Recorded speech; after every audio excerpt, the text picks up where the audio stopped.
All right, so thanks everyone for coming.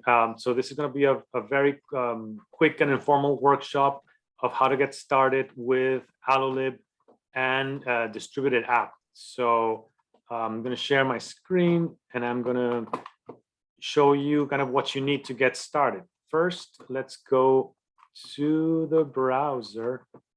Where do I have my browser? Okay, yeah, this one. So allolib is made up of many small pieces, right? So there's the allolib library, right? But you often don't want to get this one directly, right? Because you will want to get this only if you're developing allolib itself. We have prepared other repos if you want to build software with allolib. The easiest one to use is the allolib playground. This one provides a run script, and it's useful if you want to prototype like single file applications. And it's kind of very easy for that. But if your application is more complex and it has dependencies and just needs more infrastructure to run or other requirements, more debugging, then you might want to use our other facility, which is allotemplate, which is like a template project that uses allolib, and it's kind of ready made to get started and to bring in allolib. This is what we'll be using today.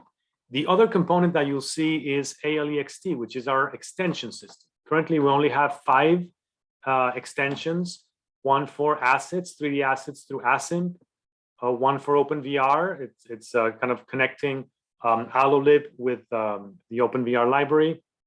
One for sound files. This is for reading and writing buffered sound files with kind of thread safe and very efficient reading and writing of sound files.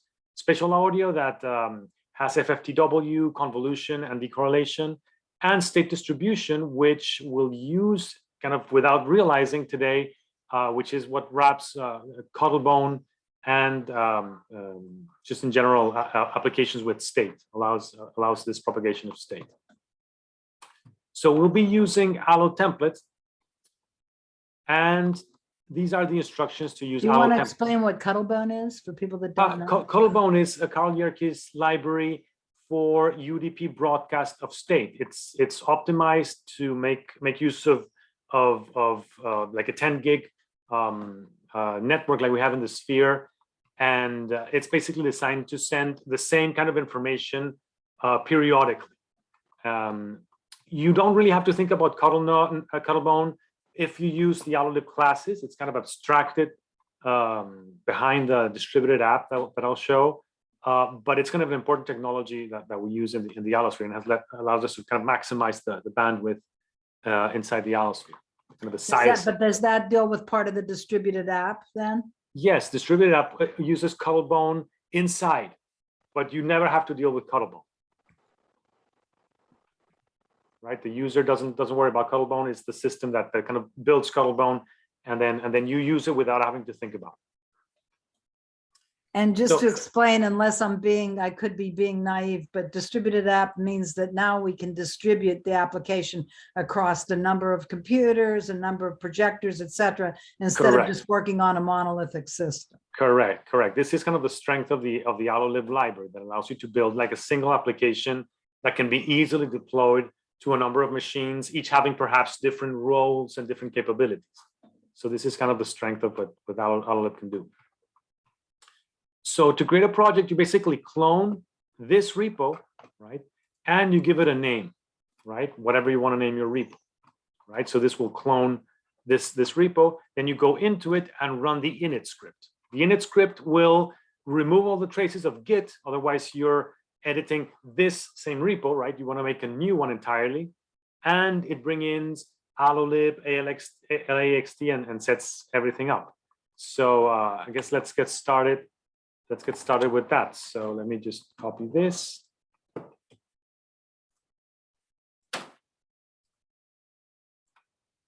And we'll call it workshop. Right? There it is. Now we cd into workshop. And we run init, right? And here you can see it's cloning allolib. And the other thing the init script does is it kind of initializes Git. So after it removes all traces of allotemplate, it initializes Git, so the workshop folder is now a Git repo. like a fresh Git repo. So once it's done, we provide a few kind of convenience scripts to configure and to run using the command line. Although these are very basic and not very flexible. So my recommendation is to use some other IDE like Visual Studio or Visual Studio Code or Qt Creator to manage the running on and kind of configuring of CMake. That'll make your life much easier. You can do it on the command line, but personally, that's not my preferred. What are you going to use here? I'm going to use Qt Creator. Okay. But I mean, it shouldn't be too different conceptually to the other options. Where basically you will open the CMake lists file as a project in your IDE, and then you just build because the IDE will know the targets and will let you configure things. So I'm going to okay. So I have Qt Creator here. Let me just close this project, right? And I'm going to let's close all the files here. And I'm going to open the file project. This will be, of course, a little bit different depending on your IDE, right? But essentially, it's just opening your new repo, the CMake list file as a project, right? So not to edit the text, but as a project. And you'll probably have something that configures CMake, which might look slightly different on your system. And what's happening here is that CMake is being run, and it's preparing and making the build directory. And you can see that it knows about ALEXT, about allolib. And right now there's just a main file there, right? So depending on your IDE, you will have something like a run button or some command that will build, right? And we can see it start building, right? It's going there. It builds all of allolib, all of ALEXT if the dependencies are available, and we'll build the application as well. One more thing that I should mention is that in order to build all of these projects, you of course need all of the dependencies of allolib, right? So here in the allolib repo, you will find the details of what's required. That's the app running. We'll go there in a second. So what you need for Windows, for Mac OS, and for Ubuntu, just some guides of what you need, right? So you will need to install these dependencies before this will actually work. So there you see it, that's the application running, right?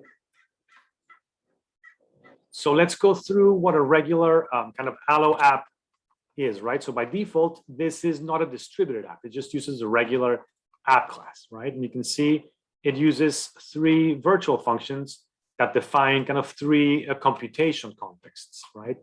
One is the onCreate, which is a function that's called once right before the rendering starts, when there's already an OpenGL context created. So if you need to do things with shaders or configure OpenGL in some way, like for example with the lens or for things with meshes, this is where you want to do it. If you do it before, there are other callbacks that run before this one, but they will likely cause an error because there's no OpenGL context available before this.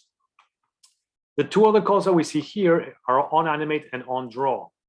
OnAnimate is a function that's called also periodically once per frame, right? It's called right before the frame runs. And this is where you should put anything that's related to computation, preparing the scene, simulation, any kind of, I don't know, physics engine, right? It should run here. Well, if this is usually the best place to put it, right? And then there's the onDraw call, where you will want to draw things. The main difference between animate and onDraw is that there are cases where onDraw might be called more than once. For instance, when you're doing stereo drawing, or when you're doing in the sphere, where you might need to draw like 2 views of the same scene, right? So you can count on animate being run once per frame, but onDraw might actually be run a couple of times, right? But this is where you should do the drawing, and this is where you should prepare things for drawing. And what about onCreate? OnCreate just gets run once per application. Okay, okay. And what does that do? What does that do that's separate from onDraw, in other words? Yeah, this gives you a place to set things up. Okay, right? because To I see configure that your you've got meshes. your tetrahedron there that you're Exactly. defining, and that's what you're going to draw in the on draw, right? Yes, exactly, Okay, exactly. okay. I And mean, the on draw gets called repeatedly. So on every frame, the on draw gets called. Whereas right, on create is only called once at the beginning. So this is where right. you want to initialize things, prepare things, and then on animate compute, and then on draw, just a drawing function. Is everybody following? Does anybody have any questions? Is this clear so far? Yes, please don't hesitate to post things on the chat or ask the questions. Absolutely. I mean, this is a workshop, so this is for you to say, I don't understand anything that you're saying, or this is easy to follow, or whatever. We need to know these kind of things so that we can try to bring you all along. So can I get any thumbs up or thumbs down, or yes or no, or we don't understand, or we all understand? Okay, I got a thumbs up from Shashank. Thank you. And from Siwa. Good, good. Hi, Andres. And I had hopefully a small Cindy and question. Mert. Go ahead, Mert. What? Oh, yeah, sorry, Joanne. I Go had a ahead. small question about not about the onCreate functions, but about the Qt. I kind of joined late and I missed the reasoning of why we switched to Qt over something else, like Visual Studio or Visual Code or anything else.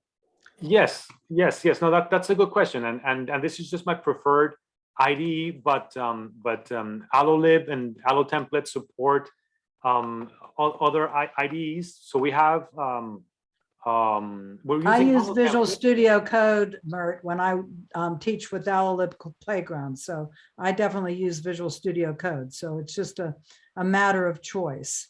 Okay. Yes, and we're building an allotemplate project, so a little bit more complex than the allolib Playground. But you can this allotemplate has a CMake lists file that you can just kind of configure and run through the command line, and we provide like configure and run scripts for that. Although these are not very flexible, so if you have an IDE like Visual Studio Code, Visual Studio, or QCreator, or any other that supports CMake lists, or CMake as a kind of a project generator, then you can use that. And my preferred IDE is QCreator, but it doesn't have to be that, right? Yeah, and I like Visual Studio Code better. Cindy, are you following anything? Do you have any questions? Okay, thank you, Andres. Sure. Keep them coming. So yeah, the way the app class works is by providing these virtual functions that you write things into, right? And then these get run at the appropriate times and with the right context, right? There is, for example, another one for sound, another one for when you press a key, right? So it's either kind of something that gets repeated often or something that gets triggered as an event, right? So you can see the full list here if you go to the app class, right? Init, create, animate, draw, sound, on message, right? If you get an OSC message, and then the key, the mouse, right? If the window receives a resize, is resize, and so on, right? What I wanted to ask you, Andres, is, for me, it's always good to be able to set up a project that has, 3 different instruments per se. Right now, I'm seeing a graphics instrument, but I'm not seeing an audio instrument or an interactive instrument. Right. True. This basic template doesn't provide them, right? But if you want to add them, it's just a matter of adding the virtual function, right? And the on sound just has this signature, right? Override just for sanity, and then you can perhaps let me see what's missing. So let me check it. Oh, audio IO data. Yes, of course. Audio IO is the full IO. Audio IO. So this is where you would build, for instance, a gamma instrument, right? Exactly. Okay. And so this is, I mean, for me, this is what makes it clear to everybody. I mean, this is kind of how I teach allolib Playground. It's a less flexible than how Andres is approaching this, but typically when I set up a project, I have 3 different areas where I can do a graphics, instrument, I can do an audio instrument, and I can do a device type thing of what I'm going to control. And then I can pull parameters out and I can share them across these different instruments. Now, I don't know if it's just that I'm stupider than everybody and what I'm saying is just so basic. It's not things that people need to know, or if I'm, slowing down the whole workshop. No, I think it's good. Sometimes I go too fast, so slow me down if there's need. Is this all understood so far by everybody? Would you like Andres, hit me if I'm just interrupting. Would you like him to build out an audio instrument and a interactive instrument in here and make something all together in one place? Yeah, I guess let's add an oscillator, and I'll show you what that looks like, right?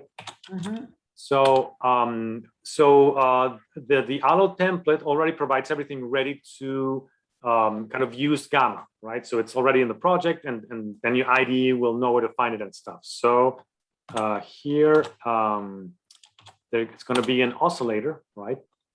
And I'm going to make an oscillator here. So let's make a sine oscillator. Of course, this is within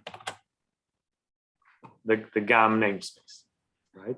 We could simplify things by using namespace, although my preference is to do it this way. So there's 2 things we need to do here, right? First, we need to let Gamma know the sampling rate of our device, right? And here we need to use the OnInit function, right? So there's another function that's kind of similar to onCreate, right? But it runs at a slightly different moment on application startup. So on the OnInit is when most things have been set up, but nothing has really started running, right? So the audio card is ready to run. The graphics engine is ready to create the OpenGL context, but none of those have really started, right? But this is a great place to initialize things for audio as well, right? And you can initialize some of these things here as well if they don't depend on an OpenGL context being available. So what I'm going to do here is in Gamma, there's this global function called sample rate, right? What I'm going to do here is I'm going to query the audio I/O from the application, right, to figure out the frames per second. In other words, how the sound card has been configured, right, and what it currently is set for the samples per second, right? Frames per second is the same thing, and I'm going to set Gamma to run at that, right? That's important because if maybe you set it here to 44K and then you set the audio card at 48, it will be out of tune, right? Because it will be running at different rates. So we need to set the sampling. Is there any way that you can set all this up in the very beginning so that you've got all of this information ready to go? Do you see what I'm saying? Kind of like you set the sampling rate, you set it up that there's a structure so that people don't have to know all of these things. Am I making sense? Yeah. The thing is, my suggestion is most of the examples will do this, right? So they will show that because it's something that has to be done by the user, and this is the way to do it. And most examples will do it this way, right? So okay. But we've got a lot of examples in allolib that people can look at to understand what's happening, right? Yeah. Okay. There's a few subtle things where if you do it, for example, on the onCreate, I believe that on the onCreate, the audio engine is already running, right? So you might actually change the sample rate after a few samples of audio have been processed.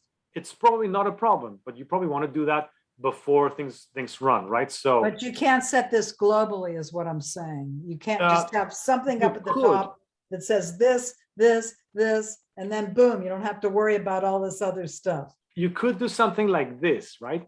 But in this case, of course, you don't have this, right? You could do something like this, right? But I think this is less precise, because if then you configure the app or the app somehow configures itself to be 48K, maybe because a device doesn't support 44K or whatever the reason, then Gamma will be out of sync, right? So the best way to do this is this one, right? This is the safest way to do it. And is that how it is in all my instruments right now when I teach? I think it is. If it's not, Okay. this is how it should be. Okay. I need to check, but I believe this is how it is. Okay, I'm sorry to keep interrupting you. No. These are interesting details, and if anyone has any question, let me know. Right.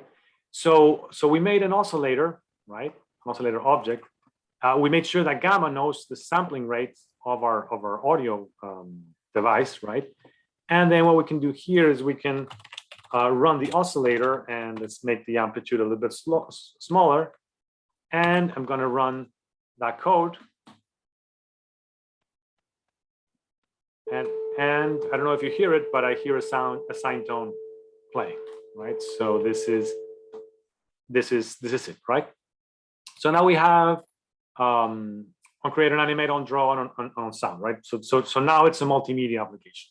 You want to just really quickly show how you might be able to control some aspect of that tetrahedron with the audio real quick? Yes, but I'm going to do it for a distributed app, so I'm getting there. Okay, I'm sorry. I'll stop interrupting. No worries, no worries. So the next thing I'm going to do is make my app be a distributed application, right? So all I have to do for now, right? So we'll start here. It might take a few steps, but we'll start here, right? So even though distributed app is a whole different class that behaves internally quite differently, from the user's perspective, there is no change, right? And in fact, if I now run this application, it will actually look exactly the same, right? Right? There's no visible difference. The really big difference happens if I run another instance of the application. So I'm going to let this application run, and this is another instance of the application, right? So I have this one and this one running, right? So you can see that the second instance of a distributed application on a desktop system, right, detects that the application, that an application is already running, and then configures itself as if it was a sphere renderer, right? So this is doing omni-stereo rendering, and what we see here is an unwrapped cube map, right? So this panel is the front, this is the left. Do you see my mouse?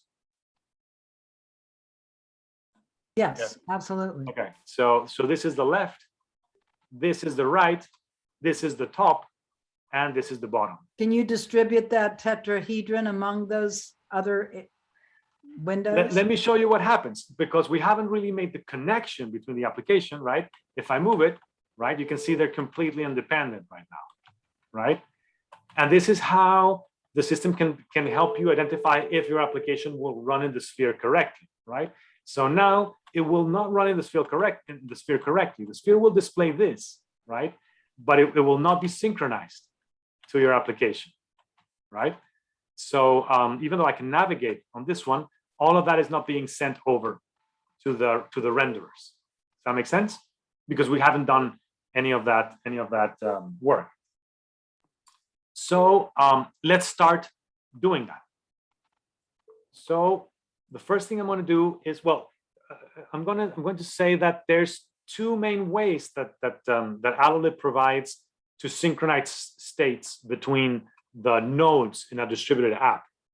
One of the ways is through the state and cuddlebone, and this is kind of information that's sent once per frame, right? It's continually sent once per frame, and you usually want to do this or use this method for large pieces of data, right? That are only really important for the graphics, right? So anything that's graphics related information for the graphics, control information that is okay to update 30 frames per second. The state is very good at that, and because it maximizes the bandwidth, then you want to put kind of your big data on that mechanism. The other mechanism is using distributed parameters, and these are kind of an asynchronous mechanism, whereas the state is piped on every frame. So a new frame of state is sent, and a new packet of state is sent on every frame. The parameter is asynchronous, so whenever the parameter changes, everyone gets notified, right? So the parameter is useful when you want like kind of immediate changes, for example, like for audio, right? But it can also be like a quick and easy way to set up control, right? For example, you can see here that we have a period, right? So let's make a parameter that lets us control the period of the kind of a rotation of the tetrahedron. So what I'm going to do is I think it's already included by default, but it's just good practice to include it anyway. So I'm going to include the AL parameter class, and I'm going to use a parameter. I'm going to call it frequency. And to a parameter, the only thing that you have to pass is a name, right? So let's call it fric, right? You can also make it part of a group. You can also set a default value. You can set a minimum and a maximum, right? But the only thing that's really compulsory is the name.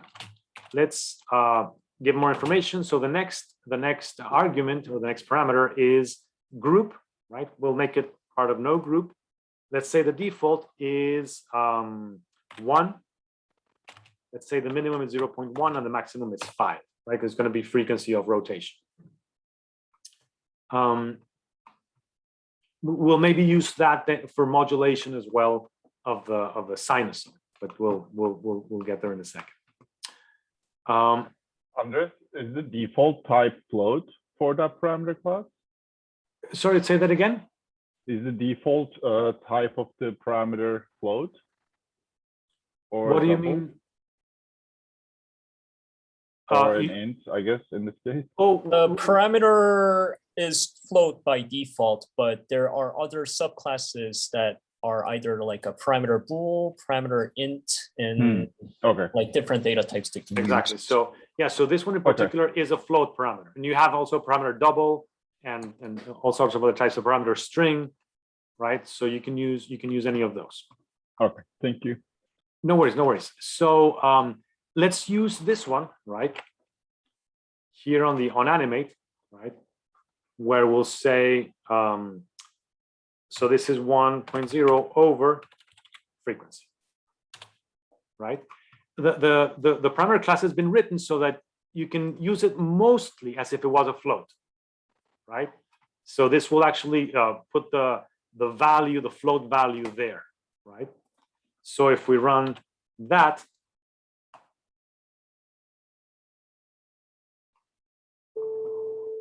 right, we have something that's now rotating faster. Now let's make a little kind of control GUI for our application.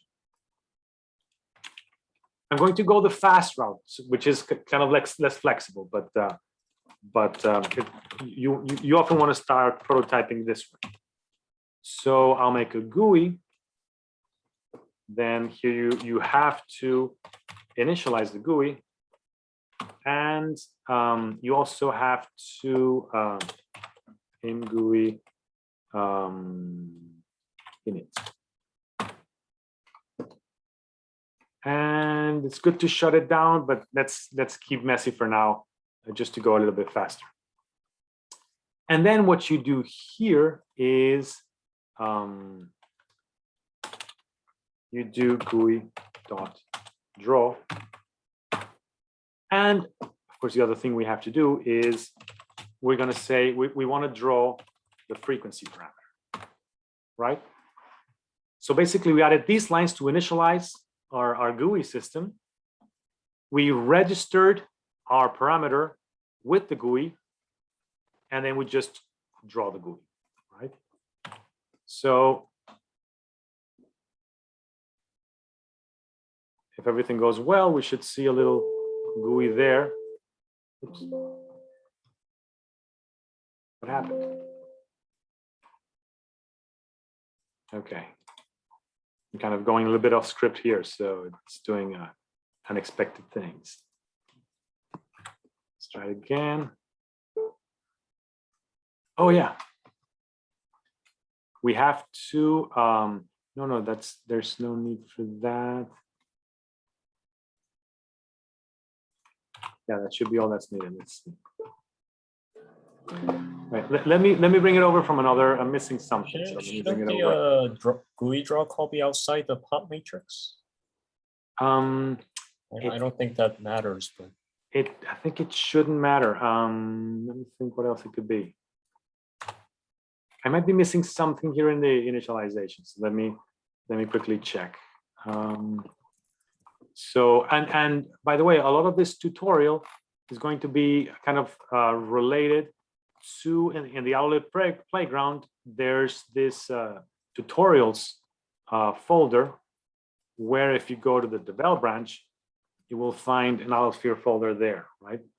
So I'm going to be following and explaining some of these things. So if you want to reference that, and there's some text there. So let me see, what am I forgetting? So git init factor. Oh, we don't have to call the im GUI. Let me just check. I guess the im GUI was done twice, perhaps. Yeah. Yeah, I guess that's it. Okay, so when you use GUI, you don't need to do this. Okay, my mistake.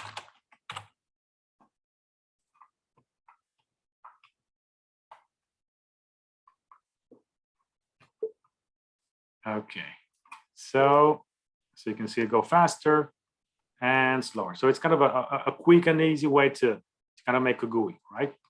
Of course, if I run another instance of the application, right, they will be completely disconnected, right? Right, because we're currently not sharing the state, right? So the one on the renderers, right, is not changing at all, right? So what I need to do now is tell the application that I want to share this parameter over the network, right? And that is very simple because most things are done kind of behind the scenes automatically. I just have to tell our parameter server to share frequency, right? And that's all I need to do. Then this, because the nodes configure themselves as listeners kind of automatically and the servers automatically, then just telling the server that this parameter needs to be updated over the network will do the right thing depending on the specific role of each node. So let's run everything again. So I need to quit both applications. So here's our main application, our simulator, right? And then if I run the other one, let's see, it should kind of go faster. I don't know if you can see it over Zoom, right? But it's changing. The rate is changing. But I don't know if you noticed something that's not quite in sync, right? The speed is definitely synchronized, right? But the actual phase of the tetrahedron, right, or the phase of the angle of the tetrahedron is not synchronized, right? So this is something you have to be aware of when you do synchronization. It might not be enough to synchronize a specific parameter. You have to synchronize the actual data, right? So what we want to synchronize is not the frequency. What we want to synchronize is the phase, right? So let's make another parameter to synchronize the phase, right?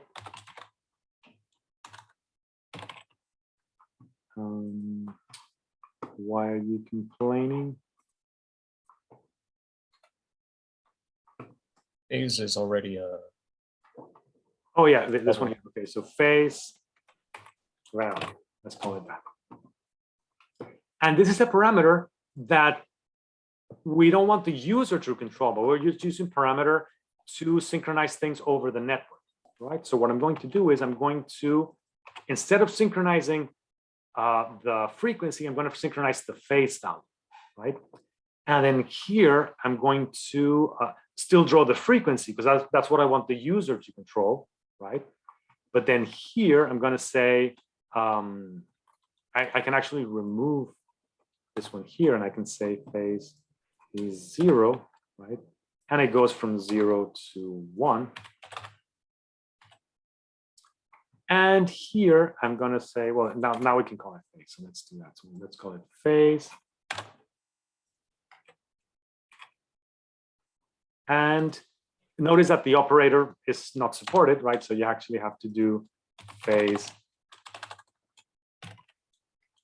plus. And in fact, I'm just going to make this 100 because we need the overshoot, because the parameter by default just clamps the value. So we just need to be aware of that. So we added, if the phase is greater than 1, then phase equals phase minus 1, right? Now that I'm thinking, we should implement these operators to allow kind of the other notation, but I guess there's other issues there. So anyway, so even though it looks a lot like just a float value, right? This value is actually a distributed parameter, right? But anyone notice a problem here? The renderers will also call this code on the onAnimate, right? So we'll have clashing values, and we will actually see kind of the tetrahedron kind of going back and forth from trying to synchronize the phase, right? So what we have to do is be able to run this code conditionally. We only want to run this code on the main application, right? That is going to be generating this phase value, and then the renderers will just receive the value, right? So one easy way to do it is ask, am I the primary node, right? If I am, compute the phase, right? And this is kind of a decision we've made where you write a single application and then conditionally at runtime decide what the application does depending on the role, right? We've experimented with other architectures like writing different applications and then sharing some functions between them. But I think, in my opinion, this is much clearer and much more readable. So that's it, right? Just by updating this value, the new value will be sent over the network to the other machines. I'm just going to do one minor thing here, which is whenever I write to the parameter, right, it will get sent over the network. So we will send the value that overshoots, right? And we probably don't want to do that. So let's make a temporary phase value, right, that we will put here. And then we kind of wrap it around if it goes over, and then we write the value there, right? And this perhaps shows one of the subtle things that might go wrong when you synchronize state. You always have to be aware of what you're sending, what's being shared, right? Was this clear? If we use phase directly, we're going to be sending more values than we need, right? And we might cause a little bit of havoc. In this case, it might not be a problem, right? But you should always be kind of aware that whenever you write to the parameter that's being shared, you will be sending that information, right?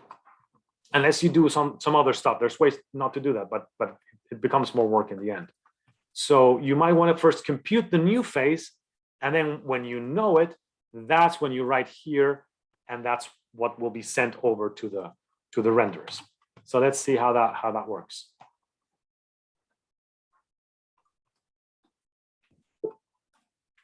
Okay, so there's our simulator, our main application. And these are our renderers, right? So I think they're in sync, right? And you can see that they are, right? Now the phase is synchronized, and now they are showing the same thing, right? And also what would have happened if we hadn't synchronized the phase between the renderers is that all of the renderers in the sphere would have a different phase, right? So on the overlaps, it would kind of go a little bit crazy. Right, so any questions so far? So this is the first mechanism, which is kind of a quick and easy way to synchronize a single piece of data between applications. And I've shown kind of a basic way of how to distinguish whether your application is the primary simulator, what we call the simulator application, or not, right? I'll open it a second for questions. Anybody have any questions?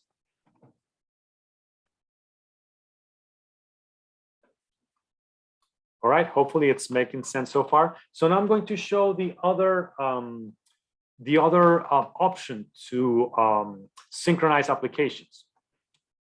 And this one is going to be available in the extensions, right, in ALEXT state distribution. And well, actually, no, it's still going to be, yeah, it's still going to be in app. Well, actually, it's going to be in exactly the same place. So let me just leave it there. Right. And I'm going to use this other class, which is distributed app with state. Right. So now we're going to have like a piece of data that's going to be updated and sent over the network on every rendering frame. Right. And what you have to do is you have to template this application on that type of data. Right. So let's make a struct. Right. And let's call it state. Right. So we template our application on state. So here now we can move phase into here, right? So instead of synchronizing through the parameter server, right, we're going to synchronize it on every graphics frame, right? So we're going to have here float phase, right? So we can remove this here, right? And what we will do here is we're going to query the state for the current phase, right? And then we're going to write, we're going to write to the phase, right? So this function in the distributed app with state class provides a piece of memory of this type, right? Where I can write into all of these members or read from them, right? So I need to do the same thing here. I need to read from the state there, right?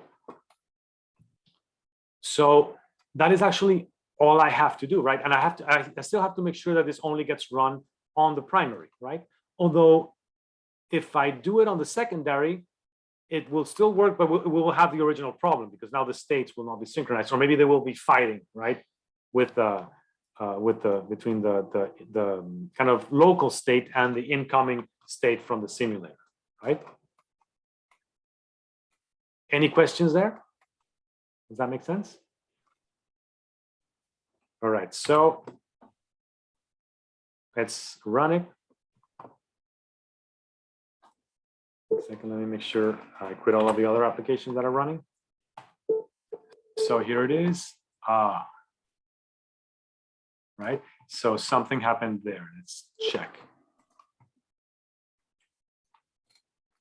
Right. Anyone see it? Let's just make sure. Let's check if this is a problem.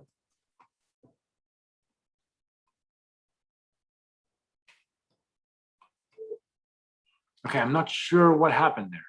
It could be, and this is something I noticed. When Windows is much more sensitive to variable initialization. So, particularly on Windows, you have to make sure you initialize your variables.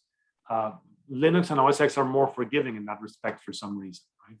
Okay, so we have it there. And now let's check to see if this application would run correctly in the sphere, right? So let's see what our renderers look like. Okay, they're rotating, that's a good sign, right? Right. Okay, so now we have synchronization, not through a parameter, an asynchronous parameter, an asynchronous distributed parameter, but through a distributed shared state, right? And you can see that I had to do nothing on the renderer side. On the renderer side, this is all that happens with the state, right? But the DistributedState kind of does everything for me automatically, right? There is only one minor thing that you need to add if you want to use cuddlebone, right?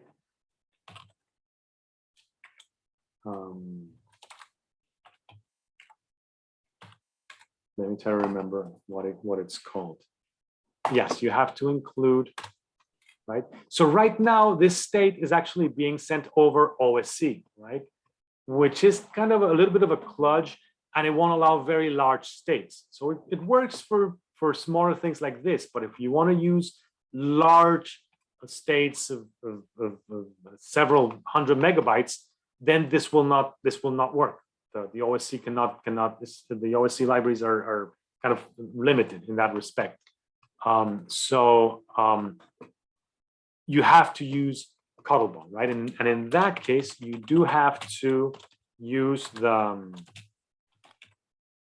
extension library, state distribution, cuddlebone. I believe it's this one. Let's double check it. Nope, it's the other one.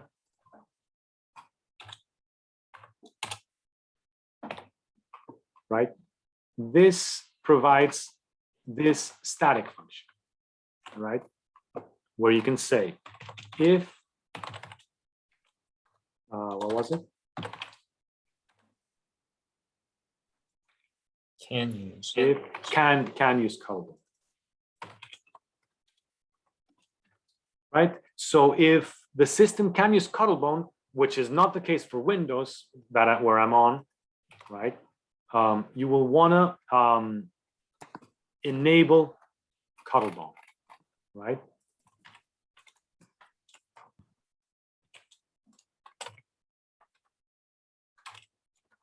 Yeah, and this is templated on state. Enable cuddlebone, and then you have to pass this application, right?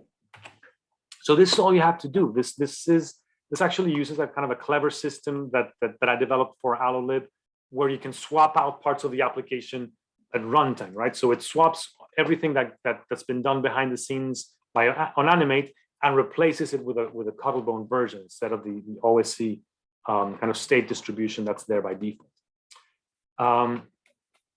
So that's it. That I believe that still should run, right? Even though, yeah, exactly. But it will just not use cuddlebone because it's Windows.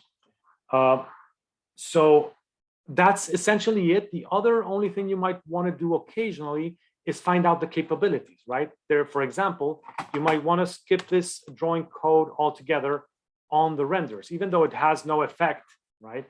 You might want to check, right? So if has capability,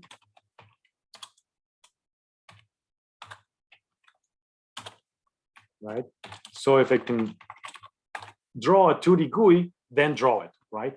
And the renders by default get configured without this capability, right? So you have kind of two ways to test things. One is primary, and the other is to test for capabilities, right? And here you have like, can I do rendering? Can I do omni rendering? Can I do audio I/O? Can I do OSC? Can I do console I/O? And so on, right?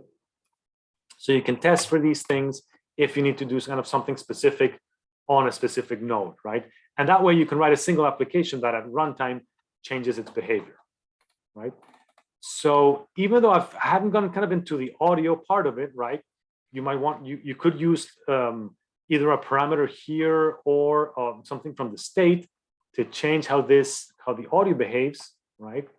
I guess hopefully this kind of shows everything, and I want to leave some time to hear if there are any questions or if anything needs to be made a little bit clearer, right? So I'll open it up for questions.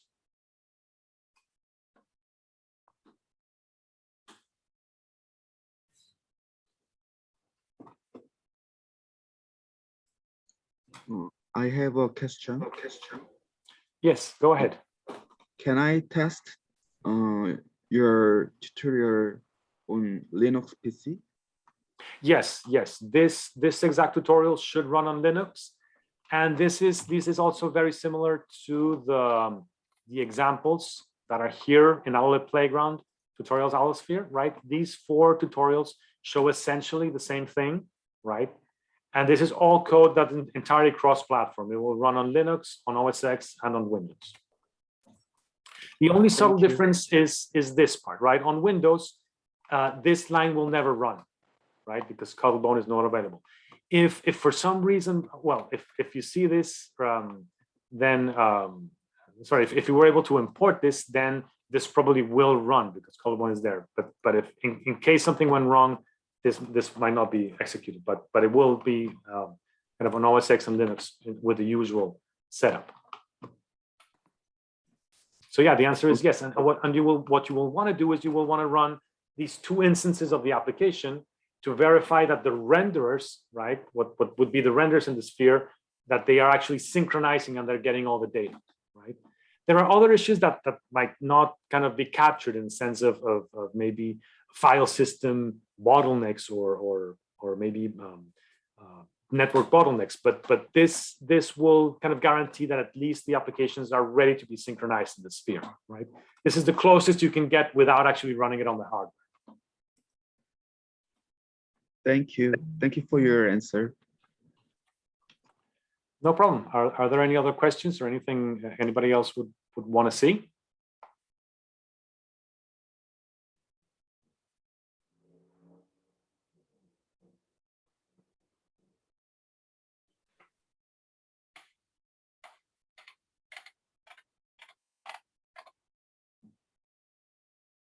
All right.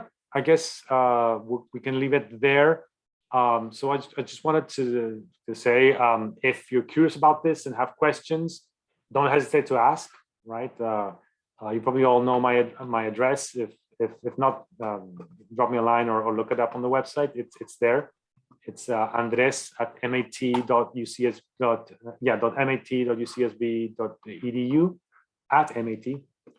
And I also wanted to make a plug. If you're an IRC user, we have an allolib channel on libra.chat, right? And I'm going to be kind of making sure that I'm there. Again, it was deserted for a while, but I'll come back. And if people are using it, that could be a great place to ask kind of just quick and simple questions, and you might get a quicker answer than email. So hopefully I'll be monitoring this IRC channel if you want to join. And I just wanted to say, although everyone that I see here are users that are much more, advanced, but for those that need to have it simplified with things that are, kind of all in place, my class that teaches allolib Playground, that I teach in the spring, I think is a simple entry into allolib. I don't know if you agree with me on that, Andres. Yeah, absolutely. And it will use allolib Playground, and we have some ready-made instruments that use some capabilities of allolib that are quite different to what you saw today. Right, exactly. So I have things set up in advance, so you don't have to know a lot of the C++ issues that you really have to know here, right? Yes, exactly. If you go this route, you have to know a little bit more of C++, but for that class, most of the C++ is written, and you just have to make small modifications or just use the GUIs that we provide. That's right. Absolutely. Absolutely. Thanks, Andres. This is great. No problem. I just wanted to say that we're going to try to do this a little bit more often, in the sense that that when we have time, we'll do kind of workshops showing some aspects of allolib. Like there's some interesting things on the preset system, or on the like the polysynth and the kind of dynamic voice allocation system, which I think are quite useful and not a lot of people know about. So we'll be doing more of this. So keep your antennas ready if you're interested. Okay, so thanks everyone. Hopefully we'll see you on the next time, and if questions come up, don't hesitate to send them along.